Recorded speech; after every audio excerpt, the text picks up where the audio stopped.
My name is Patricia Monroe. I am 64 years old. I am a widow. And 1 year after my husband died, I learned that grief was not the most dangerous thing a woman could face. The call came while I was sitting in church on a quiet Sunday morning. The hymn had just begun. I should have silenced my phone, but at my age, habits change slowly. The screen showed the name of the renovation contractor working on my house. Before I answered, I felt a tight pull in my chest, a warning I could not explain. He did not waste time. He said I needed to come home immediately. Then his voice dropped. He hesitated, as if choosing his words carefully. "Do not come alone. Bring both your sons." I asked what was wrong. He said he could not explain it over the phone. What they found was not damage. It was not a mistake. It was something intentional, something hidden. The line went dead. I sat frozen in the pew, unable to move. 1 year earlier, I had buried my Edward Monroe, a respected lawyer, a quiet man, a man I believed I understood after 41 years of marriage. 3 weeks ago, I had finally decided to renovate his old office. I wanted to turn it into a small library, a calm place, a place for my grandchildren. Instead, I was being called back to my house like someone had opened a door that was never meant to be found. As I stood to leave the church, one thought settled deep in my chest. Whatever was waiting for me behind those walls had been hidden on purpose, and my husband never planned for me to see it. Before I tell you what we found, you need to understand who Edward Monroe was to me, or at least who I believed he was. Edward was not a loud man. He never needed to be. People listened when he spoke because his words were measured and precise. He had been a lawyer for more than 40 years, respected in our town, trusted by people who valued discretion over drama. To me, he was simply my husband. We met in our early 20s. He was serious even then, careful, observant. He remembered details most people forgot: the name of a waiter, a passing comment at a dinner party, a hesitation in someone's voice. I used to joke that Edward noticed things so I did not have to. We were married for 41 years. We raised 2 sons. We paid our mortgage. We attended school events and holiday dinners and neighborhood fundraisers.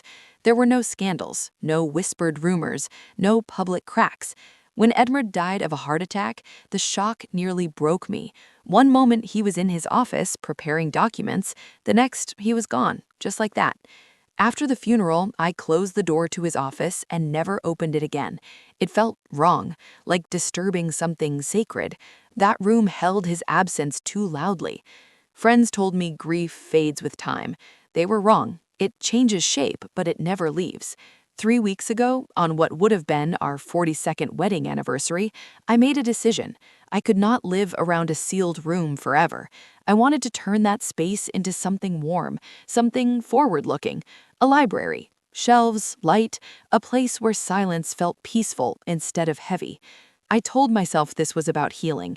I did not know it was about truth, because Edward Monroe, the man I loved, the man I trusted, had built a life that ran far deeper than the one I shared with him, and I was about to step straight into it. I called my sons from the church parking lot. Colin answered first, my oldest, a corporate lawyer like his father, direct, efficient, always thinking 3 steps ahead. I told him I needed him at the house immediately. I told him to bring his brother. Samuel answered next, my youngest, a high school teacher. Gentle, thoughtful, he heard the strain in my voice before I finished my sentence. He did not ask questions. He just said he was on his way. We arrived separately, but within minutes of each other. My car pulled into the driveway, and I saw them standing near the front steps, side by side, tense. They had barely spoken since their father's funeral. Grief had pulled them in different directions. Colin wore the same controlled expression he used in court, jaw set, shoulders straight. Samuel stood with his hands in his pockets, eyes scanning the house as if he sensed something was wrong. The contractor was waiting for us. He looked uncomfortable, not nervous in the way people get when something breaks, nervous in the way people get when they find something they were never meant to see. He greeted me quietly and nodded to my sons. He did not smile. Inside the house, everything felt off.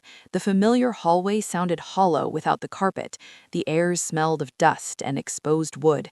Edward's presence was gone, but something else had taken its place, something watchful. The contractor led us toward the office without explaining anything further. With each step, my chest tightened.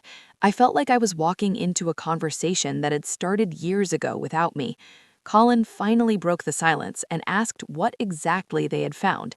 The contractor stopped in front of the office door and looked at me instead of answering him. He said it would be better if we saw it for ourselves. That was the moment I understood this was not about a renovation anymore. This was about something my husband had built, something he had hidden, and something he never expected his family to discover together.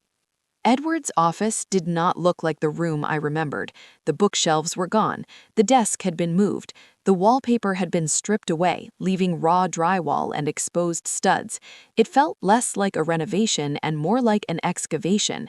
Two workers stood near the back wall. They were quiet, too quiet. One of them avoided my eyes entirely.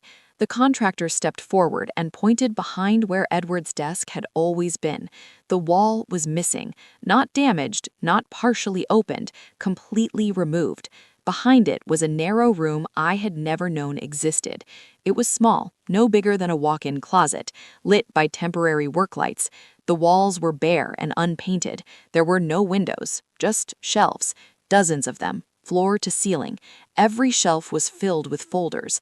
They were not dusty, they were not random, they were organized with care, each one labeled, each one placed deliberately. I recognized Edward's handwriting immediately, clean, precise, the same writing he used on birthday cards and legal briefs. My legs felt weak. I had to grip the doorframe to steady myself. The contractor explained that the wall had been built as a false panel, double-layered, professionally done, hidden behind the trim and shelving so perfectly that no one would ever notice unless the wall was opened. He said it must have been there for decades. Colin stepped into the room first. He reached for a folder and pulled it from the shelf. His face changed as he opened it. The color drained from his skin. Samuel picked up another and froze. I reached for one at random. Inside were photographs, financial documents, notes written in Edward's hand, dates, locations, names. Some of the names I did not recognize. Some of them I did. People from our town, business owners, a former mayor, a school administrator, men and women who had sat at my dinner table and smiled. This was not storage. This was not research. This was a system.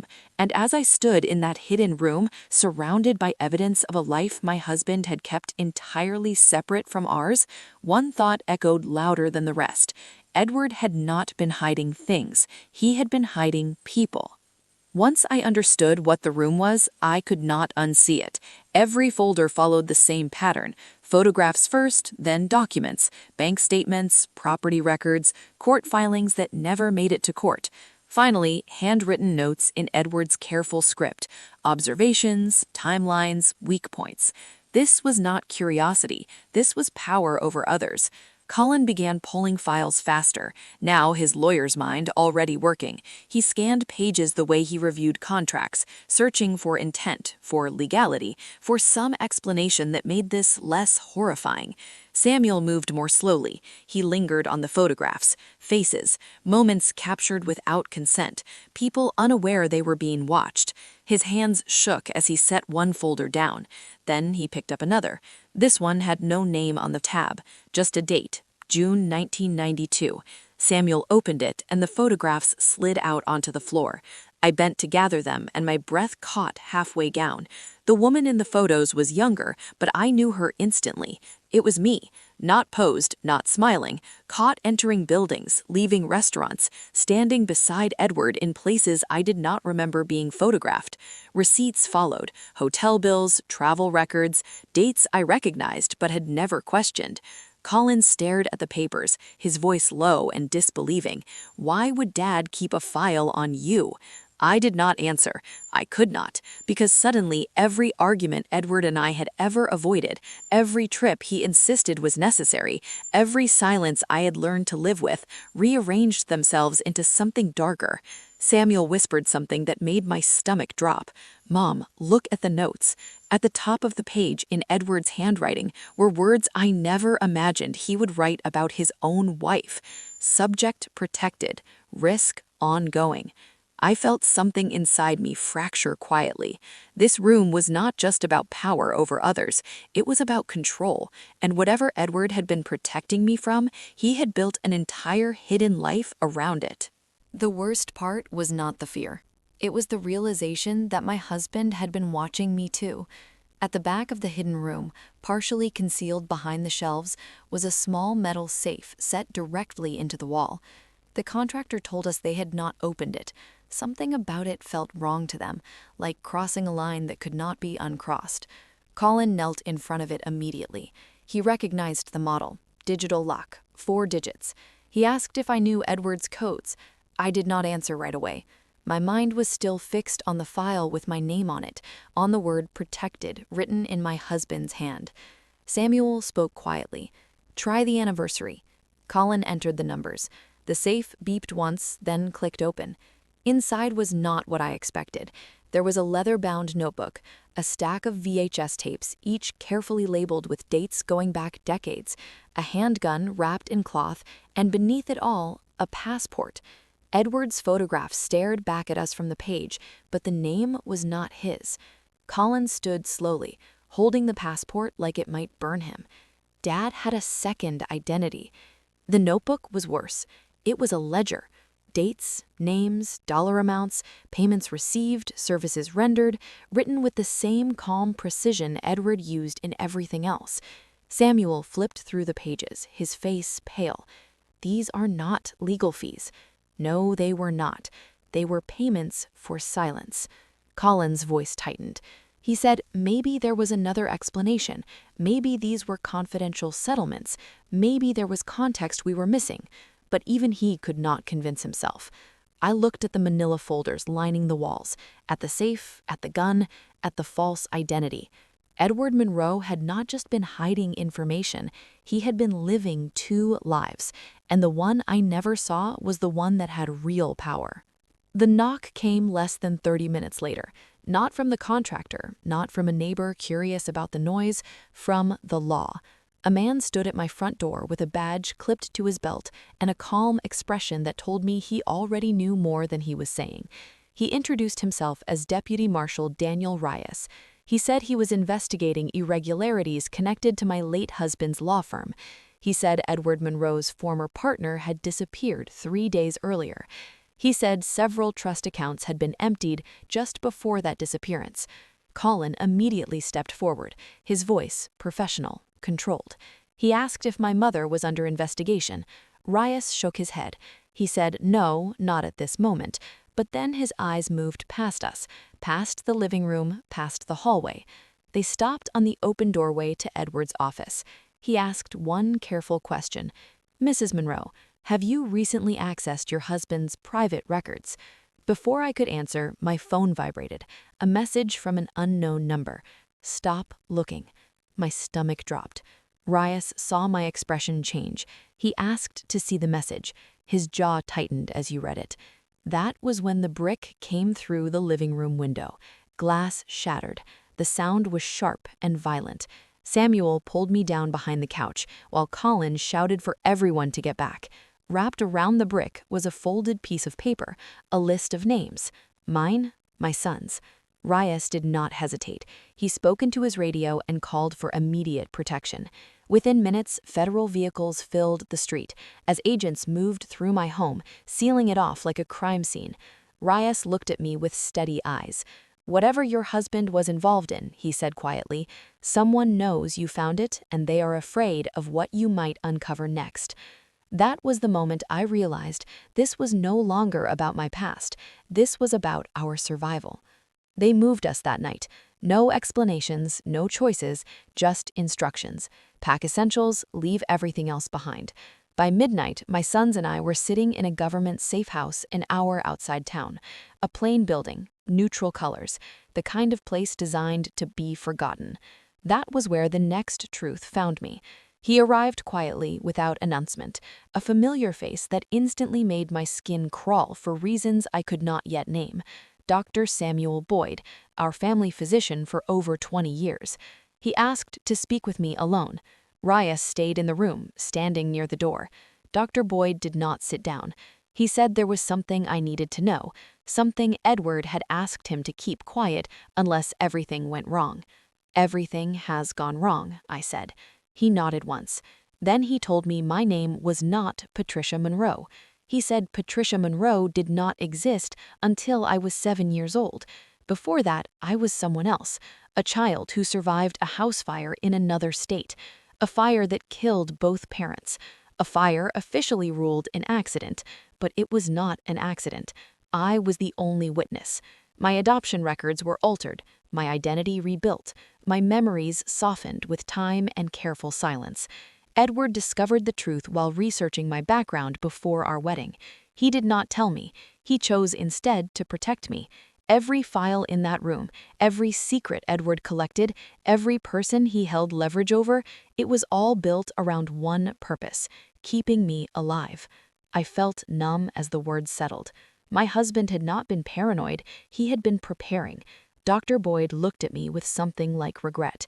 He said Edward believed that if I ever learned the truth, it would mean the protection had failed. I looked at my sons. Their faces reflected shock, anger, fear, and beneath it all, one devastating realization. The danger did not begin when we opened that wall. The danger had followed me my entire life. Edward had just been standing between me and it. The threats did not come from me first. They came from my children. Colin was the first to receive the call, a partner from his firm. The tone was polite but distant. An ethics complaint had been filed, anonymous, detailed, carefully constructed, allegations that questioned his professional judgment and integrity. By the end of the day, he was placed on administrative review. Samuel's turn came the next morning. The district school district sent an email requesting an urgent meeting. Concerns had been raised, rumors, accusations vague enough to linger even if proven false, the kind that stain a reputation without ever needing evidence. I watched my sons read their messages in silence. This was not random. This was precision. Someone was dismantling them piece by piece, targeting the parts of their lives that mattered most: careers they had built, identities they had earned, futures they had planned. Colin blamed himself. He said this was the cost of opening the files, of letting curiosity outweigh caution. Samuel blamed Edward. He said no amount of protection justified putting the family in this position. They argued for the first time in months. Grief sharpened into anger. Fear turned into accusation. I listened without interrupting. Then I told them the truth. I told them Edward had not built those files to control people. He built them to buy time, to create distance between me and the people who wanted me erased. And now that Edward was gone, that time had run out. That was when Colin understood something that changed his expression completely. "They are not trying to scare us," he said quietly. "They're trying to break us, because broken people stop asking questions." I looked at my sons and felt a familiar instinct rise, older than fear, stronger than confusion. If someone wanted to hurt my children to keep the truth buried, then the truth was exactly what we needed to find, and I was done being protected in silence. If they wanted a war of patience, they had underestimated one thing. A mother who has nothing left to lose is not afraid of waiting. She is afraid of doing nothing. The final piece came from one of the VHS tapes in Edward's safe. Deputy Marshal Rias brought in an old player. He warned us that whatever was on the tape could change everything. He was right.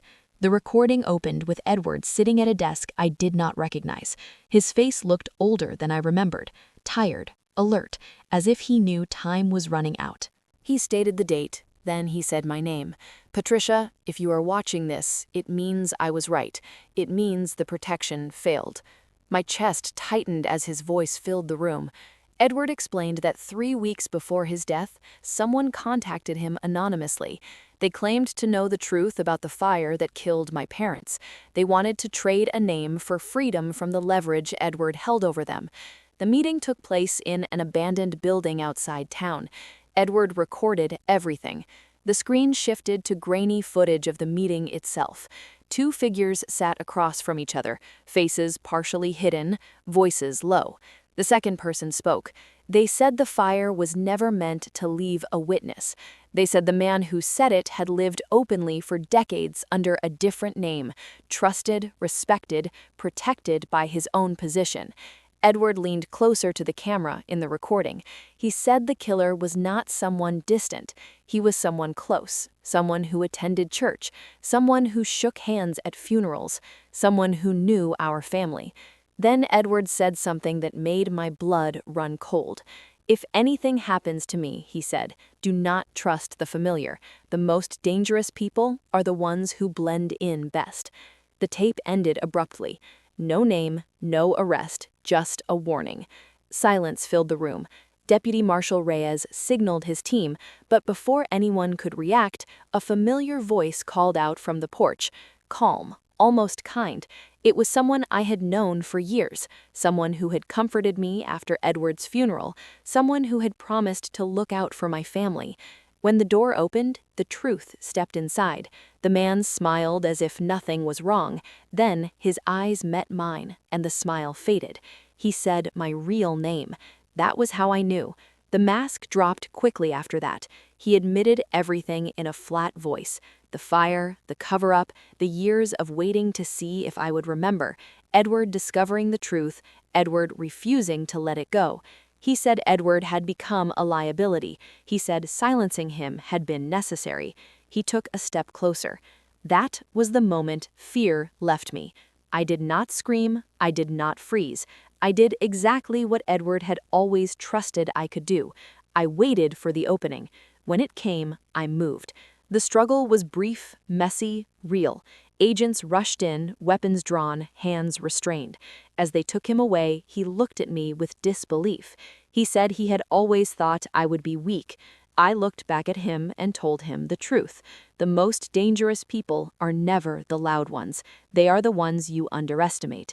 And for the first time in decades, I knew he was finished. The days that followed blurred together. There were interviews, statements, long hours in sterile rooms with people asking the same questions in different ways. Federal agents cataloged every file, every tape, every transaction Edward had hidden behind that wall. The truth was heavier than I expected. Some of the information led to real crimes, financial fraud, abuse of power, corruption that had harmed innocent people. Those files were handed over without hesitation. Accountability mattered. But others were different. Affairs that ended decades ago, private failures, choices that embarrassed but did not destroy, secrets that hurt no one but the people who carried them. Those files were not justice. They were leverage, and I understood then what Edward had never fully accepted. Holding someone's worst moment over their head does not protect you forever. It only delays the reckoning. With federal supervision, I made the decision Edward never could. The harmful truths went to the authorities. The rest I destroyed, folder by folder, page by page, watching 40 years of silence turn to ash. Colin asked me if I was sure. I was, because I was done living inside a system built on fear. Edward had protected me by controlling the darkness around us. I chose something different. I chose to end it. The renovation was finished in early November. Edward's office no longer existed.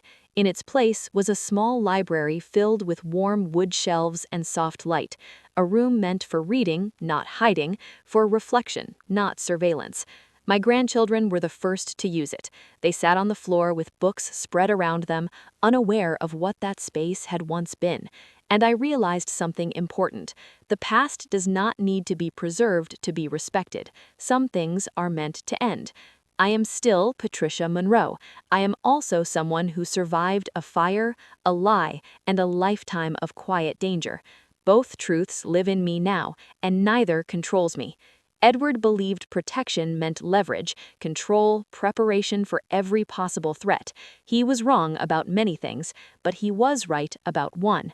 People underestimate women like me, older, quiet, polite. They mistake patience for weakness and silence for fear.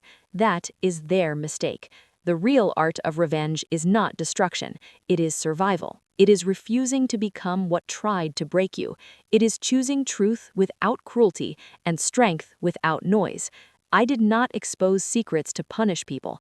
I exposed the one that mattered, and then I let the rest go. If this story made you think, take a moment to like this video. Share it with someone who believes quiet people have no power, and tell me in the comments what you would have done in my place. Thank you for watching, and remember this: the most dangerous person in the room is the one everyone underestimates.